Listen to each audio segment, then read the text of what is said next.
vamos ao nosso estudo de hoje, sendo uma igreja, ou melhor, sendo a igreja do Deus vivo.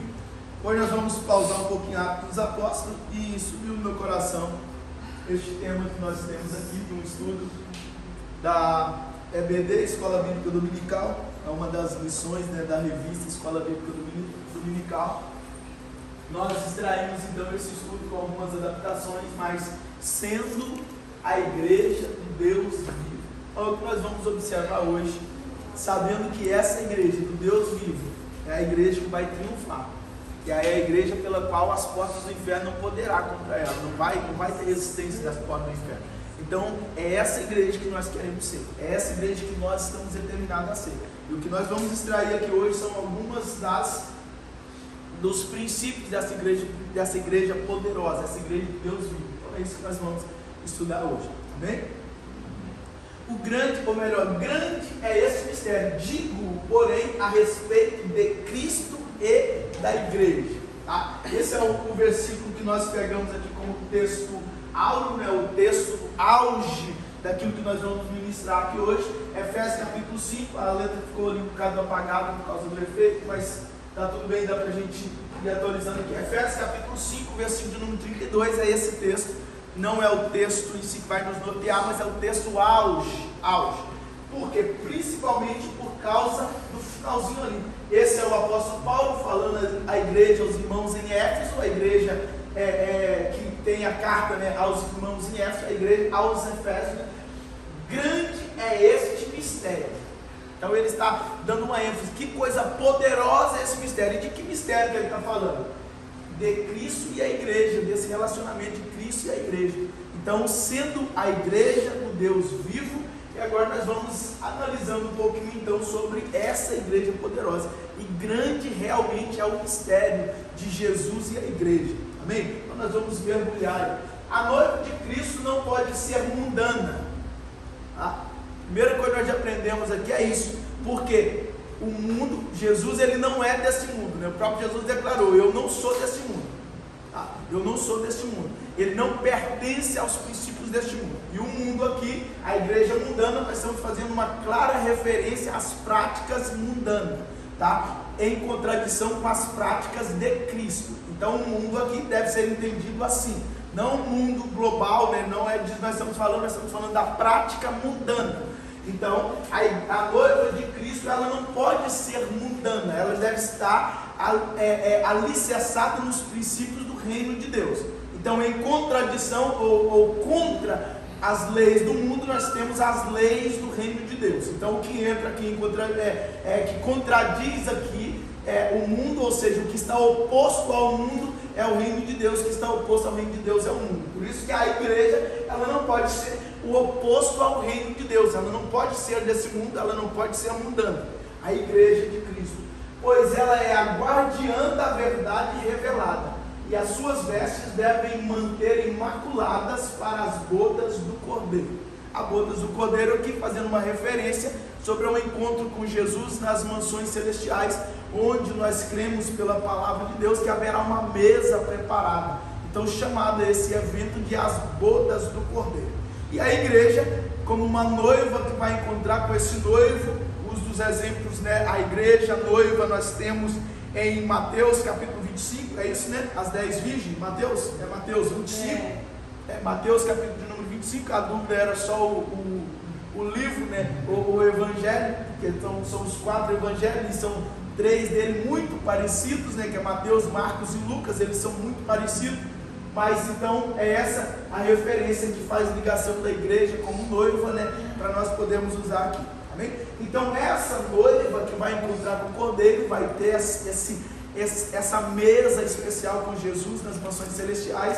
Nós não podemos chegar lá com práticas mundanas dentro do nosso coração. Nós temos que chegar lá lavada, purificada e remida no sangue de Jesus. Ser uma igreja pura, uma noiva limpa, amém? As vestes brancas, limpas, amém? É esse que é o propósito, amém? Então o versículo que nós temos ali é o auge do que nós vamos ver aqui, falando a respeito de um mistério entre Cristo e a igreja, Jesus e a igreja. E embaixo então é a referência. Por que nós vamos estudar isso? Porque nós precisamos estar livres de todo tipo de práticas mundanas, tá? Nós precisamos estar livres dessas práticas mundanas, tá? Nós precisamos estar alicerçados no sangue precioso do nosso Senhor Jesus Cristo, na doutrina pura do Evangelho, sendo assim então uma igreja viva, porque é uma igreja que pertence ao Deus vivo, amém? Então, para pertencer a um Deus vivo, deve ser uma igreja viva, amém?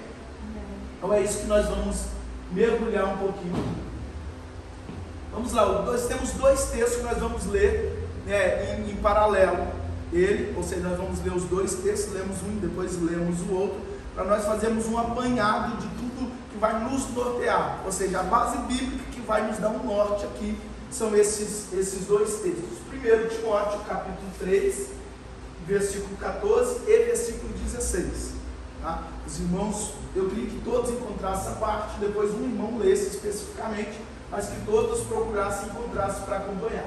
Primeira carta que escreveu o apóstolo Paulo a Timóteo, tá? Timóteo é uma carta chamada carta pastoral, temos falado sobre isso aqui. O apóstolo Paulo que escreveu, Timóteo não é aqui um povo, Timóteo é um homem, é um líder, um jovem que está ingressando, pastor, para pastorear. Eu estou referindo isso porque Coríntios já não é um líder, Coríntios já é uma igreja, uma comunidade. Então, a carta aos Coríntios está falando de uma carta endereçada a um povo. A carta a Timóteo não é a um povo, é endereçada a um jovem Timóteo. Tá? Essas referências, bom, nós encontramos dentro do próprio livro. Tá? Quando você pega na introdução ali no início, ali, normalmente tem uma introdução a respeito disso. Exceto o Antigo Testamento, tá? Mas o Novo Testamento normalmente tem sempre ali uma introdução. Tá? Então, primeira carta que escreveu o apóstolo Paulo ao irmão Timóteo, capítulo número 3, versículo 14 e 16. Queria pedir que o irmão lesse, por favor. 16 ou 9? 16. Escrevo-te essas coisas, esperando ir ver que vem depressa, mas tardar, para que saibas como convém andar na casa de Deus, que é a igreja de Deus vivo, a luz e a firmeza da verdade. E, sem dúvida alguma, grande é o mistério da piedade.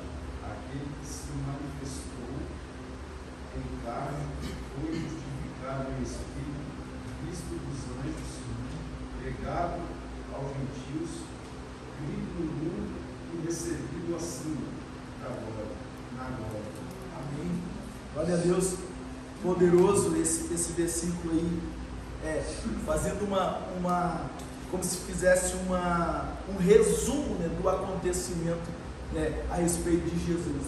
Jesus ele veio, morreu na cruz para nos salvar, né, toda essa história que nós conhecemos. Alguns creram nele, nós cremos nele através desse sacrifício, e depois ele ascendeu aos céus e está à direita do Deus Pai Todo-Poderoso. Amém? Então isso é só um resumo, esse é o texto que vai nos nortear aqui, nós vamos falar bastante dele.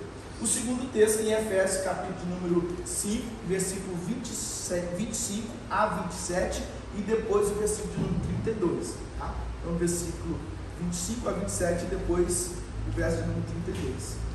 Maridos, ame cada um a sua mulher, assim como Cristo amou a igreja e entregou-se por elas, para santificá-la,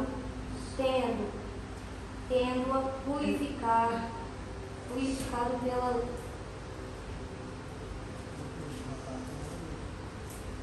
lavado da água, pelo lavar da água mediante a palavra, e para apresentá-la a si mesmo como igreja gloriosa, sem mancha nem ruga ou coisa semelhante, mas santa e inculpável. Este é um mistério profundo, referindo-me, porém, a Cristo e à igreja. Amém. Glória a Deus. Deu um pouco de glória a Deus aí agora. Glória a Deus, varões. Glória a Deus. Amém. Glória a Deus. Embora a referência seja muito clara, né, um conselho do apóstolo Paulo aos irmãos, agora em uma carta, né, aos Efésios, ele vai declarar sobre o comportamento do marido. Então ele vai fazer uma alusão muito interessante e ele faz uma aplicação bem direta. Então o dever do homem, né, o homem decorou aquela frase de uma maneira maravilhosa: a mulher deve ser submissa ao homem, né? Mas às vezes esqueceu de que o homem tem que amar a esposa, né, igualzinho Cristo amou a igreja. Amém? Então, se você tem dúvida, né, a respeito do seu papel de marido aí em relação à tua esposa, é só você analisar um pouquinho como que Cristo amou a igreja, o que ele fez, né, e tal, e aí você já vai entender um pouquinho. Ele já começa deixando o céu de glória e descendo para a terra, só para você ter uma ideia, tá? Para habitar dentro de um corpo humano igual nós. Então serve para você ter uma ideia. Mas só aproveitamos a oportunidade aqui para delegar mais uma responsabilidade ao marido cristão, né?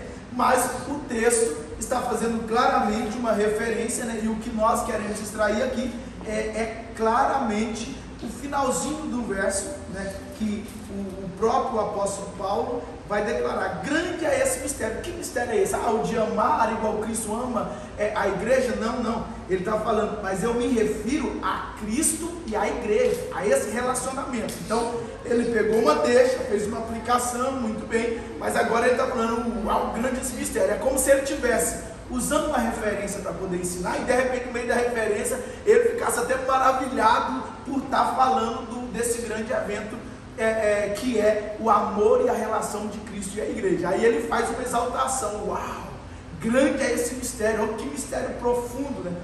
No nosso linguajar hoje, né? É forte isso aqui, né? Então é mais ou menos isso que o apóstolo Paulo está fazendo aqui, uma ênfase aqui no finalzinho do verso número 32, tá?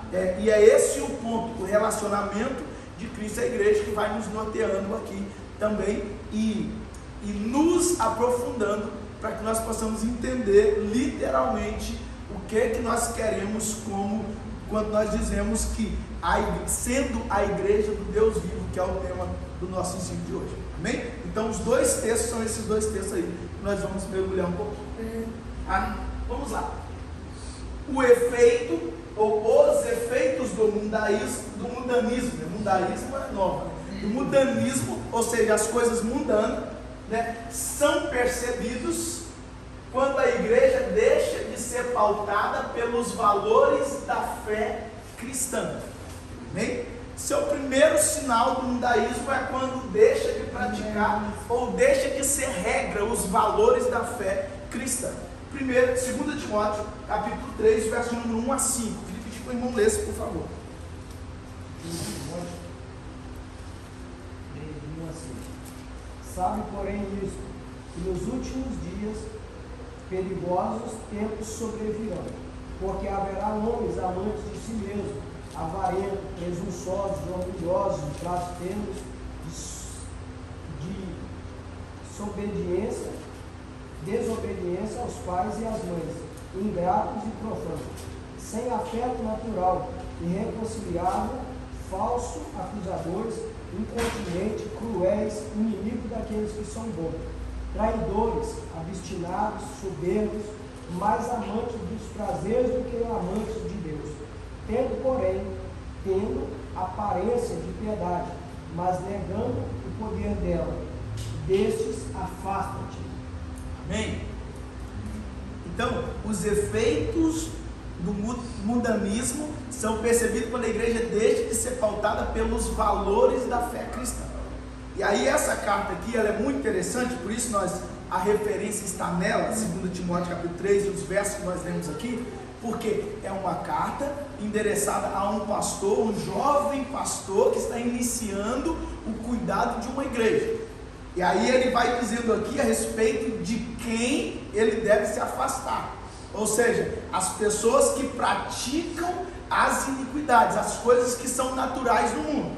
E aí ele começa a fazer uma menção. Olha, nos últimos dias sobrevirão tempos difíceis. Tá? Isso é o apóstolo Paulo lá logo a seguir, né, a ascensão de Jesus, há menos, né, de 2000 anos, mais há quase 2000 anos atrás, há uns 1000 e muitos anos atrás, ele referindo que haveria tempos difíceis, onde, olha, aí ele começa a dizer, onde os seres humanos serão o quê? Serão egoístas. Parece que ele está falando literalmente dos dias que a gente está vivendo de hoje. O egoísmo, ele acaba dominando boa parte das ações da humanidade. Por causa do egoísmo, o egocentrismo, pensar só em si, é que muitas coisas estão descontroladas como estão. Um dos grandes exemplos da economia. E se você parar para estudar um pouquinho sobre economia, entender um pouquinho, existe uma dívida global que é impagável. Mas se existe uma dívida global, é como se todos os habitantes da Terra tivessem uma dívida absurda, que é impagável essa dívida. Mas seria simples, juntos os habitantes da Terra perdoam essa dívida e ninguém tem mais dívida. Não dá para fazer uma junção mais ou menos assim. Só que, se a gente for olhar bem, é o quê? São investidores, pessoas que têm dinheiro, que vão emprestando dinheiro e que vai gerando sempre uma dívida que fique sustentável. Mas na verdade existe alguém detentor desses valores. E é por isso que outras pessoas estão em dívida, é por isso que países estão em dívida. Por quê? Porque investidores investem dinheiro no país e esses países ficam devendo para esses investidores. Sem entrar em muitos detalhes, mas o valor de uma moeda, ela está referida a quanto em dinheiro, em valor, em montante de dinheiro, os investidores estão dispostos a investir no país. Então os investidores compram da moeda do país e essa moeda valoriza. Então os países em dívida vão pegar dinheiro de alguns fundos que emprestado, um dos exemplos mais conhecidos é o FMI, né, que é o Fundo alguma coisa monetário internacional, acho que alguma coisa assim. Então os países ficam devendo a esses fundos. Mas e esses fundos? De onde vem o dinheiro? Vem de investidores que injetam dinheiro nesses fundos. Então num contexto geral, a dívida, né, dos países são para próprios cidadãos. Então o egoísmo, a ganância, tudo aquilo que, tipo riqueza, o desejo por riqueza, isso mostra claramente como está vivendo a nossa sociedade. O apóstolo Paulo está alertando lá, os homens serão egoístas, os seres humanos serão egoístas. Então os seres humanos pensarão muito neles, serão avarentos, que junto com essa explicação que eu acabei de dar. Então, avarentos, orgulhosos e arrogantes, né? Não são sinônimos de coisas que a gente está vendo hoje de forma muito clara. Então, exemplos de quê? De práticas mundanas. E a igreja não pode ter esse tipo de prática mundana. Quando a igreja ela está permitindo que essas coisas mundanas estão dentro dela, o que ela está permitindo? Ela está permitindo que o inimigo esteja fazendo uma destruição dos princípios da igreja viva que pertence ao Deus vivo. E logo essa igreja viva estará morta e deixará de ser a igreja do Deus vivo. Por quê? Porque o mundo começa a entrar e a governar as atitudes da igreja. Então nós precisamos estar muito atentos com as coisas mundanas que estão tentando derrubar a igreja. Por isso o Espírito Santo direciona muito as igrejas sérias a uma pregação de renúncia, a uma pregação de libertação, a uma pregação de negar a si mesmo, que é a verdadeira mensagem do Evangelho de Cristo. Agora, as igrejas que não estão preocupadas verdadeiramente com essa mensagem vão frisar muito prosperidade, o seu bem-estar, a sua vida, você estar bem, a sua autoestima. Não que isso seja ruim, o viver assim, mas pautar a vida só nesses princípios é ruim. Pegar o Evangelho de Cristo e tornar ele só uma mensagem de restauração de uma vida para este mundo está errado. E agora, quando nós vamos para a mensagem de Cristo, nós vamos ver que a mensagem de Cristo, ela foi para nos transformar a mentalidade, a nossa mente, para que nós vivamos de acordo com o reino de Deus. O apóstolo Paulo fala de forma muito clara sobre isso. Transformai o vosso entendimento para que experimenteis qual é a boa, agradável e perfeita vontade de Deus. Se a vontade de Deus ela é boa, perfeita e agradável, e eu vivo de uma forma frustrada, é eu que não estou entendendo a vontade de Deus. Aí por isso o conselho é transformar o vosso entendimento, porque se o nosso entendimento estiver igual ao entendimento do mundo, a gente não vai entender a vontade de Deus como boa, como perfeita e nem agradável. A gente pode até entender como perfeito, mas agora boa e agradável a gente vai ter dificuldade de entender. Agora, para entender isso, a nossa mente tem que ser transformada. Transformai o vosso entendimento, transformai a vossa mente, para que experimenteis, para que torne real a vontade boa, perfeita e agradável de Deus, porque ela é boa, perfeita e agradável. Amém? Então, quando nós compreendemos isso aqui, nós não estamos permitindo que o mundanismo esteja entrando para dentro do nosso meio. Então, dessas atitudes, o apóstolo Paulo fala que claramente, né, fica longe também destes. Ele está fazendo uma referência para que estes não façam parte da igreja. Homens avarentos, presunçosos, orgulhosos, ou eles se convertem ou eles não podem fazer parte da igreja do Deus vivo. Eles não vão fazer parte, tá? E é uma responsabilidade nossa zelar por isso, tá? E como que nós podemos zelar por isso? Tendo comprometimento com a palavra de Deus. Porque se a igreja toda tem comprometimento com a palavra de Deus, o que um avarento vai fazer no meio de uma igreja que está comprometido com a palavra de Deus? Vai chegar uma hora que ele vai se frustrar, porque o avarento está só pensando em conquistar, em ganhar, e ele vem para uma mensagem, e a mensagem está dizendo: renuncia, abandona o teu estilo de vida e aceita o estilo de vida de Cristo. Ele está sendo confrontado direto com a mensagem de Deus. O que ele vai fazer? Chega uma hora que ele vai correr, porque ele não tem interesse em ficar, ele vai ser transformado, tá? Então a nossa responsabilidade, ela é muito intensa, muito poderosa. E aí ele continua: blasfemadores, vamos passando aqui, desobediente aos pais, tá? E aos pais, pai e mãe, né? Não, a Bíblia só fala pai, pode obedecer minha mãe, né? As crianças, vamos lá falar também, tem as crianças aí que precisam entender, obediente a pais e mães, tá, filho? A desobediência a papai e mamãe é uma coisa do mundo, e papai do céu não gosta disso, tá? Então tem que ser obediente, irmandade. A obediência aos pais e mães. O mundo é que prega desobediência. Agora os cristãos não. O cristão tem que estar atento a isso. Se você está sendo desobediente a pai e mãe, o mundo, as práticas do mundo está tentando tomar você. E se tomar você, você deixa de pertencer à igreja do Deus vivo. Porque pertencendo à igreja do Deus vivo não pode ter as práticas mundanas como comum na nossa vida, tá? Então não pode ser uma prática comum. O que é prática comum? É aquela prática que você tem o hábito de fazer, está tudo normal, tá? Agora, o que é uma prática não comum? É quando você pratica e você vê que está errado e você se reconcilia com Cristo, tá? Então, aconteceu a desobediência, tem que conscientizar, se arrepender e abandonar. Não pode continuar na prática, tá? Ingratos, ímpios, sem afeição natural. O que é afeição natural aqui? Não tem afeto pelo teu próximo. O próximo não tem uma afeição natural, não tem afeto por aquilo que é natural com você. Ele acaba não tendo uma afeição pelo próximo, pelo ser humano. E o que é que nós vimos hoje?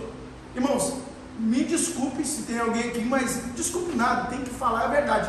Não dá, por mais que seja um traficante, por mais que seja uma outra pessoa, não dá para você rir, não dá para você se alegrar com alguém sendo morto a tiro, a paulada ou apanhando, independente de quem seja, porque é um outro ser semelhante a você, que teve escolhas erradas e está sofrendo por isso. Então, por que eu digo isso? Porque várias vezes já fui confrontado com vídeos de pessoas rindo: olha o que aconteceu. Aí no Brasil há uma frase que eles usam: mais um CPF apagado, né? Eu acho que é uma coisa assim, mais um CPF apagado. Irmão, pelo amor do nosso Senhor Jesus, né? Isso é pessoa sem afeto natural. Você tem que entender a conscientização, tá? E principalmente como cristão, porque se morreu nessa condição, provavelmente não está em Cristo.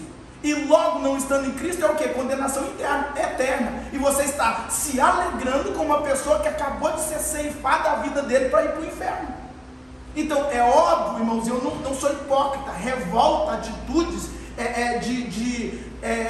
de bandidos, né? Bandidagem, que a gente vê muito claramente no Brasil, tráfico e abusos mesmo, né? Nessas situações não ter justiça. Mas aí você se alegrar com uma pessoa ser morta, ser decretada de uma vez por toda, a vida dela naquela condição, é algo, irmãos, que você carece da misericórdia de Deus, porque não tem amor de Deus em você, né? Então nós precisamos refletir sobre isso. Se não há afeição natural num ser humano, que poderia ser um filho, poderia ser qualquer uma outra pessoa bem chegada, irmão, que está sendo naquela situação. Então nós precisamos ter esse cuidado, porque isso são práticas do mundo. O mundo se alegra, com essas injustiças, o mundo se alegra com isso. É claro, irmão, que nós devemos prezar, e eu falo de novo, não estou defendendo o bandido, não é isso que estamos fazendo, mas agora também não vamos usar, não tem que ter punição, mata que é melhor. Não, peraí, vamos com calma, as coisas não funcionam desse jeito, tá? Existem algumas circunstâncias que a gente vê que seria inevitável, né, acontecer aquilo. Aí tudo bem, você pelo menos praticou a justiça ali, um policial defendendo alguém, num sequestro, por exemplo, uma coisa do gênero, tá? Mas outra coisa é aquela alegria, tipo, bem feito, não, isso aí não pode ter no nosso meio, amém? Então, isso são práticas do mundo, e nós precisamos fugir disso. Traidores, o que nós mais vemos no mundo hoje, relacionamentos conjugais hoje, pelo mundo, virou uma situação banal. Trair é uma coisa meio que natural para o mundo. Então esse tipo de situação não pode de maneira nenhuma estar no meio da igreja. E a gente precisa ter muita atenção, irmão, por quê? As práticas do mundo vão evoluindo, tá?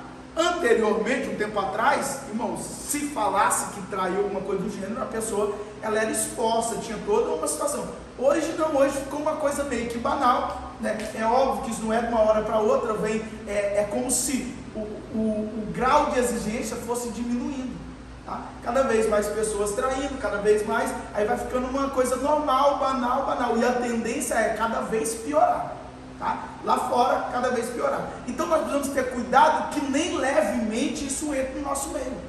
Então se começar alguma coisa meio que suave no nosso meio, a gente já tem que estar alerta para não deixar, porque começa numa degradação, começa devagarzinho, vai, e de repente está uma bagunça também, tá? Então a gente precisa ter cuidado, porque não pode estar no nosso meio. Aí as versões continuam, atrevidos, tá? E esse atrevido aqui tem outro significado, não é aquela pessoa simplesmente que é atrevido, né, que a gente usa na expressão mais simples, não é, esse daí é um atrevido mais profundo do que isso, tá? Em outras versões aí poderia ser mais claro, convencidos, mais amigos dos prazeres do que amigos de Deus, tá? E aqui entra um ponto muito importante: se o seu prazer fere uma lei de Deus, você tem que renunciar ao seu prazer, tá? Porque nós temos que ser mais amigos de Deus do que do nosso próprio prazer, tá? Uma das áreas que isso aplica-se muito é nas relações sexuais, tá? Mais claramente no adultério, por exemplo. Se você for mais amigo do prazer, que vai sentir ao cometer um adultério, você vai negar a Cristo, porque tem que ser mais amigo de Deus a ponto de renunciar a isso. E não só adultério, mas também a fornicação, que é o sexo fora do casamento, que é o sexo antes do casamento, melhor dizendo. Fora do casamento é o adultério, a pessoa é casada com relação fora, antes do casamento, fornicação. Então, esses tipos de práticas que traz prazer, se fere os princípios de Deus, deve ser renunciado, tá? Então nós precisamos estar alinhados com o quê? Com a vontade perfeita e agradável de Deus. As práticas mundanas não podem fazer parte do nosso meio. O jovem hoje é natural, o jovem vai namorar, o jovem para casa da jovem e tal, que não sei o que, é uma prática comum no mundo. Se você fala para um jovem no mundo hoje que ele tem que esperar o casamento para ter relação sexual, ele vai rir da sua cara. Bom, de repente nós estamos mais velhinhos um pouquinho, a gente nem faz ideia de uma coisa dessa, né? Mas é a realidade. Aí no mundo é isso, irmão, que se prega, tá? Aí pais previnem, o quê? Para prevenir, é melhor os filhos virem para casa, ficar em casa, aí dormem junto e tal. Fica, mas peraí, irmão, não, isso está errado. Isso são práticas mundanas e não pode estar no nosso meio, tá? Casamento é algo sério, namoro é algo sério, namoro é para se casar, mas tem que estar tudo pautado diante da palavra de Deus. Eu não sei se já falei para os irmãos, acho que já não sabe. Quando eu comecei a namorar com a minha esposa, ela tinha vindo muito, tinha aceitado Jesus, tinha pouco tempo. Eu falei, eu estou mesmo com vontade de namorar com você, tá? Mas é o seguinte, namoro de crente é diferente do namoro do mundo, tá? Não tem relação sexual, não. Irmão, eu acho que eu estava doido da cabeça, já chega falando um negócio desse assim do nada, mas pronto, e sabia que foi isso que me ajudou durante todo o relacionamento para que a gente não caísse em pecado? Por quê? Foi um princípio colocado e aceito pela parte dela. E aí por quê? Porque tinha aceitado e Jesus estava de acordo com o viver em Cristo Jesus. Então cada dia mais, jovem, vocês vão ter que ser firmes na palavra de Deus. Começou a engraçar com a menininha, namorar, tá, tem que chegar para ela e falar, olha, é o seguinte, eu até namoro com você, mas a mensagem de Cristo não pode ser negada. Eu não posso ser mais amigo dos meus prazeres do que amigo de Cristo. Eu tenho que ser amigo mais de Deus do que dos meus próprios prazeres. Eu corri o risco dela virar para mim, você está doido, eu não vou mexer com você não, está tudo bem. Mas eu não corri o risco de negar a mensagem do nosso Senhor Jesus. Eu preciso ser mais amigo de Deus do que a minha própria vontade. Porque se não for assim, eu não estou preparado para viver, para ser essa igreja poderosa, a igreja do Deus vivo. Amém? Então essa mensagem tem que estar lá dentro do nosso coração. Amém, irmão? Amém. Você está longe da idade de namorar ainda, mas já vai aprendendo e pegando. Essa é a verdade. O pai está aí perto, exatamente, é isso mesmo. E os pais têm a responsabilidade de ensinar e embutir isso. Você não vai conseguir obrigar e dominar seu filho, tá? Mas, irmão, a verdade ela tem que ser falada, você tem que ensinar, você tem que fazer de tudo para que você não perca ele. Amém? Então essa é a nossa função, tá? Então, os efeitos, né, do mundanismo que a gente está na introdução, aleluia. 2 Timóteo capítulo 3, verso 5 aqui. Então, os valores da fé cristã tem que sobressair. Tá? Tem que sobressair. Se a gente começa a perder os valores da fé cristã e começa a deixar, a gente está correndo o risco de perder a fé. Irmão, vamos ter cuidado aqui para a gente não interpretar de uma forma errada. Tá? Muita gente falou já, as igrejas hoje estão muito mundanas, e aí começa a pegar algumas coisas que não faz muito sentido. A exemplo, né, das tradições antigas, né? As tradições antigas das igrejas mais tradicionais, que os tipos de instrumento eram diferentes e tal. Vamos ter cuidado com isso aí, tá? Vamos pautar em doutrinas bíblicas, não em costumes de práticas mais antigas, tá? Houve um tempo que a igreja não tocava bateria, hoje a igreja toca bateria. Não quer dizer que a igreja é mais mundana por tocar bateria. Teve um tempo que a igreja tinha uns ritmos mais calminhos, hoje já tem uns ritmos mais agitados, tem uns rock abençoado que toca na igreja. Não há problema em tocar um rock abençoado desde que haja doutrina e princípio da palavra de Deus. Agora não vamos ficar abrindo também para um tipo de música que mais lembra uma balada e que não sei o que, do que necessariamente uma mensagem verdadeira do Evangelho de Deus. Então nós precisamos ter cuidado com isso, tá? Não é fazer que a igreja hoje, usando a igreja se tornou mundana, não. Vamos com calma, não é bem por esse caminho, mas nós precisamos ter atenção a respeito das doutrinas bíblicas, doutrinas de salvação. Isso é a nossa pegada, okay? E é por esse caminho que a gente tem que andar, tá? E por que essa advertência é muito especial? 2 Pedro capítulo 2, versículo número 1.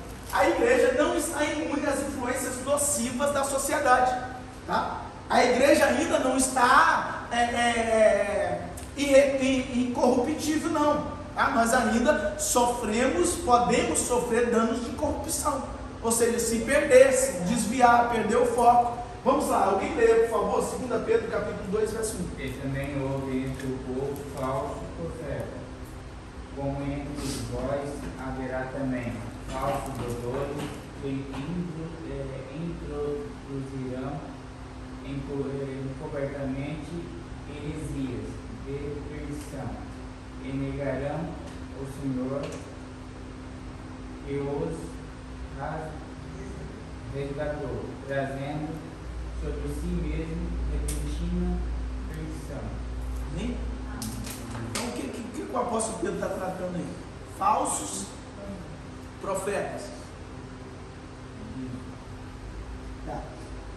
Para isso aqui a gente precisa analisar um detalhe muito importante. A gente está falando sobre a igreja sofrer danos de corrupção da sociedade. Amém. A igreja sofrer danos de corrupção da sociedade. A igreja não é incorruptível ainda. Nós seremos um dia, quando formos arrebatados. Tá? E o que é muito importante aqui? O apóstolo Pedro está alertando a igreja, falando sobre falsos profetas, falsos mestres, que surgiriam, que enganariam e de maneira sutil incluiriam. Tá? E presta muita atenção. A igreja que está sendo alertada aqui é a igreja dos apóstolos. Amém? É a igreja primitiva. Não é uma seita nova que está surgindo, não. É a igreja primitiva. E essa igreja primitiva, ela tinha ordem. Nós sabemos sobre isso. Para ordenar um líder, um profeta, o que ele precisava passar? Ele precisava ser a pessoa de referência. Ele precisava ser cheio do Espírito. Ele tinha que ser casado com uma mulher só. Nós vamos ver uma lista bem extensa na primeira carta de Timóteo mesmo, eu acho que vai falar sobre isso. Então, há umas regras para que esse líder fosse declarado um líder. Então, esse falso profeta aí, foi um dia um profeta verdadeiro, tá? Não é uma seita nova que surgiu, não. É um líder que foi levantado pela igreja, que demonstrou vida com Deus um dia. Aí foi corrompido, sofreu influências nocivas da sociedade e perdeu então a integridade de um verdadeiro profeta de Deus. Então a igreja não está imune, por isso a advertência e o cuidado que nós devemos ter. Hoje já está muito mais fácil levantar falso profeta, porque qualquer um levanta uma placa nova de igreja, estabelece mais uma igreja e assim vai. E essa igreja tem a doutrina dele, ponto final, e acabou, e ele é a autoridade máxima sobre essa igreja. Então, naquele tempo não, estamos falando de uma igreja que era a igreja dos apóstolos, e aí ali dentro levanta falsos profetas. Então o apóstolo Pedro está aconselhando isso. Então o que nós vamos ver claramente é que essa igreja do Deus vivo, ela pode sofrer corrupção. Então, a alerta tem que estar sempre. Não é porque uma vez um pastor foi usado que ele continua sendo usado. Não é porque uma vez, não, mas aquele ali já foi um grande homem de Deus, já me entregou uma revelação abençoada, já fez isso, fez aquilo. Para começar, irmãos, Deus pode usar qualquer tipo de pessoa, tá? Deus não tem problema com isso, não. Lá no Antigo Testamento, já vim frisando isso aqui várias vezes, Eli mesmo foi usado por Deus para dar resposta para Ana, e a vida dele estava uma bagunça. A própria resposta, que era o filho de Ana, veio para poder ficar e servir no tempo no lugar dele, que ele já tinha perdido a moral de estar servindo na casa de Deus. Então, não é porque entregou uma mensagem de Deus que é o santo homem de Deus, não é porque um dia foi o santo homem de Deus que continua sendo. Enquanto nós estivermos nesse mundo, nós estamos passíveis de sofrer, né, essas influências mundanas. Então, a gente precisa ter cuidado com isso. Tá? E como que a gente sabe que uma pessoa ela é de Deus ou não é de Deus? Como é? Pelas ações, que Jesus fala o quê? Os frutos. Jesus fala, pelo fruto você conhece uma árvore, né? Se você pega uma laranja, é o que você tem ali? Uma laranjeira, né? Não é uma vide, né? Se você pega uma uva, o que você tem ali? Uma vinha. Uma vide. Uma videira, né? Videira também, fruto da vide, né? É isso, passou já fez de propósito. Sempre fez uma confusão danada, falava vídeo, mas não era para ser uveira, né? Porque não dava videira, né? Mas era confusão, né? Então, mas pronto, oliveira. O que nós temos na oliveira, filho? Se você vê um pé de oliveira, o que você vai colher da oliveira? Uma azeitona. Parabéns, é isso aí. Maçã. Então o que nós temos que observar? Quais são os frutos da pessoa que nós estamos denominando ou aceitando como grande homem de Deus? Será que a gente está pautando por uma pregação bonita no YouTube? Será que a gente está pautando pelo tanto de línguas estranhas ou a revelação que ele entregou? Você sabe da vida dele? Sabe o comportamento?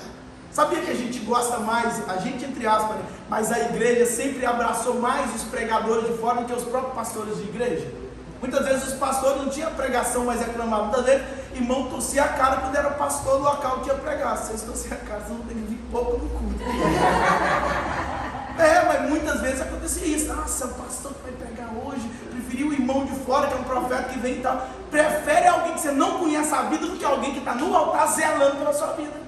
Prefere um conselho ou uma palavra que vem de alguém que você nunca viu, mas que diz que é cheio do poder, que ora e a pessoa cai. Aí o pastor que está lá, que cuida da sua vida, que zela, que procura cuidar de você, procura te apresentar diante de Deus, porque a palavra fala isso. Esse que nós devíamos parar para ouvir. Por quê? Irmão, se alguém te apresenta diante de Deus, ouve essa pessoa que te apresenta diante de Deus, porque ela pode ter coisa de Deus para transmitir para você. Mas não, mas a gente prefere dar, entre aspas aqui, tá? A gente prefere, muitas pessoas preferem mais dar ouvido das pessoas de fora do que as próprias pessoas que estão zelando por ela. Então, como que a gente pode, irmãos, entender? A gente tem que observar quais são as atitudes, quais são os verdadeiros frutos. A pessoa é uma pessoa digna, verdadeira da mensagem que ela prega. Bom, porque a mensagem de Deus ela é poderosa e maravilhosa, mas a pessoa, para ter a nossa confiança, para ser declarado o nome de Deus, ela tem que responder, ela tem que dar fruto, tá? Então, mesmo que um dia for o homem de Deus, lembre disso, pode ser corrompido ainda, o mundo pode entrar e pode desfazer. Então, você não pode declarar que uma pessoa, já foi e vai ser sempre. Não, tenha cuidado com isso aí. Mas agora observe os frutos dele para saber. E se você um dia for usado por Deus, vigie, porque você também pode cair. Tá? Então tem que permanecer de pé. Não é porque um dia falou, pregou e fez sinais e maravilhas que está tudo bem, agora eu vou ficar tranquilo, descansa minha alma, fica folgada, que você é um homem de Deus. Não. Você que não apruma não para ver. A unção de ontem não vai te levar hoje para frente não. Você precisa. Quem vive de passado é museu, isso aí mesmo. Nós precisamos ser renovados. O fogo arderá continuamente sobre o altar. Cabe ao sacerdote todo dia jogar lenha nesse altar, é nossa função. Amém? Então assim que a gente vai renovando isso aí. Nessa oportunidade vamos abordar a natureza da igreja, seu relacionamento com Cristo e as armas que impedem a mundanização. Eu estou com problema com essa palavra da igreja local. Tá? Eu estou com dificuldade nessa notícia. Mas nós vamos romper isso em nome de Jesus. Então, o que nós vamos abordar aqui sobre a natureza da igreja, seu relacionamento com Cristo e as armas que impedem que essa corrupção do mundo chegue aqui dentro, tá? Então, são todos os princípios que nós já temos observado, mas agora estamos com o ensino, fica mais fácil para a gente detalhar e tirar dúvida também, se tiver algum, amém?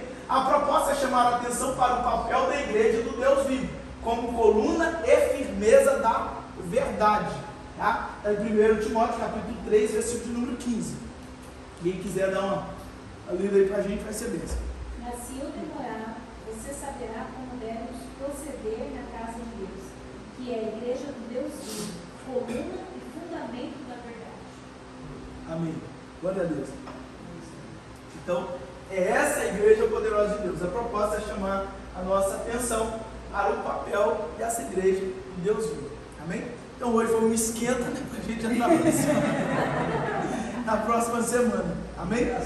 Então, está baseado aí, então já vai lendo em casa. Exatamente. Os irmãos já sabem, pode mergulhar nesses textos aí que nós vemos, são base aqui para nós podermos fazer. Então nós vamos terminar aqui hoje. Nós só vamos aqui olhar, né, para o que nós vamos estudar na próxima semana. A natureza da igreja, do Deus vivo, nós vamos começar por aí. Onde o apóstolo Paulo, né, ele nos dá essa referência sobre a igreja do Deus vivo, onde que nós devemos ser. Então, uma igreja viva, porque nós pertencemos a um Deus vivo, não é um Deus morto, não é um Deus que está longe, está parado, não é um Deus que está vivo e presente. Amém? Então, nós vamos orar, nós vamos, irmão, fazer a colinha aí para já estudar em casa, de Deus esse negócio aí. Irmão, amém, glória a Deus. Vamos colocar sobre os pés, então vamos orar? Pode colocar a imagem? Amém. Obrigada. Então deu para ter uma introdução boa, não deu? Deu? Foi claro, não foi? Amém. Bom, se quiser trazer caderno, papel, anotar no telemóvel, fica à vontade, tá? Hoje é um dia apropriado para isso. No culto também, domingo, na pregação, você pode anotar, sem nenhum problema, tá? Agora não deixa o telemóvel desviar vocês do culto, né? Porque de repente, coloca no modo de voo, arruma um jeito aí, né? Para o telemóvel não te tirar daqui, amém? Mas pode ficar à vontade, isso é muito importante as anotações e tal. Anotação, eu já falei com os irmãos em relação ao estudo. Eu vi um senhor falando uma vez sobre estudo, ele falou que aquilo que a gente toma nota, por mais que a gente nunca mais vai ler aquilo ali, mas fica de forma melhor gravada no nosso cérebro. Porque além de você estar ouvindo e absorvendo, você está se esforçando para expressar, e aí isso vai fortalecendo ainda mais para gravar, né? ganhar mesmo profundidade no cérebro. Então é muito importante, tá? E realmente eu posso conversar aqui sim, eu tenho tantas anotações, mas tantas anotações que eu não voltei lá para ver elas, mas eu tenho muitas coisas da parte de Deus que eu tenho guardado no coração por causa disso. Então aplica isso que é bom. Então se você vai trazer caderninho, ficar anotando, a gente tem paciência para isso, vai ser bênção, tá? Então o telemóvel mesmo fica à vontade. Então os cadernos baratinhos lá no Pingo Doce, tá? Tá na promoção ainda, volta das aulas, pode passar lá. Tem bom em Portugal, é pra gente comprar caderno, esses cadernos, e caneta, né? Com 5 euros você compra caderno e caneta para você escrever o resto do ano, tá? Então fica tranquilo. Então é de Deus esse negócio aí, amém? Vamos orar. Só não dá para comprar material escolar, irmão, tá caro. Tá caro. É verdade aí. A minha garganta está bem ruim hoje, mas vamos estar melhor já em nome de Jesus. Queria pedir a irmã Amanda dirigir-se a Deus em oração, encerrando o nosso culto, amém? Cá frente, tá? Tem ordem para ser cá frente, vinda da parte da irmã Michele, da minha amada esposa. Não pode. Soberano Deus, eterno Pai, nessa hora entramos a tua presença, Senhor, te agradecendo e te glorificando por essa noite abençoada, Senhor. Porque o Senhor se fez presente no nosso meio. Cadeias foram quebradas, Senhor, mal foi desfeito, Senhor. Te damos honra, te damos glória, Senhor, pelo momento da oração. Porque todo mal vai ter retirada. Te agradecemos também pelo ensino, Senhor, por ter usado o teu servo poderosamente trazendo a tua palavra. Que possamos, Senhor, se encher cada vez mais, que o Senhor venha encher, que venha nos direcionar, Senhor, cada vez mais a viver a tua palavra, Senhor. Nos dê, Senhor, uma noite abençoada, que o Senhor possa preparar, meu Pai, essa noite, que o Senhor possa nos revestir, Senhor, e nos dar uma noite abençoada debaixo da tua graça e do teu poder. Nos leve em paz e segurança, Senhor, nos livrando de todo mal. Esse é o clamor que eu te faço e já te agradeço por tudo, em nome de Jesus. Amém. Amém. Glória a Deus. As mãos na posição de receber. Que o amor de Deus, que a graça do nosso Senhor e Salvador Jesus Cristo, a doce consolação e a comunhão do Espírito Santo esteja com toda a igreja de Deus sobre a face da terra. E você que recebe diz: amém. Se está terminado o nosso culto, não saia. Amém. Recado tá dado.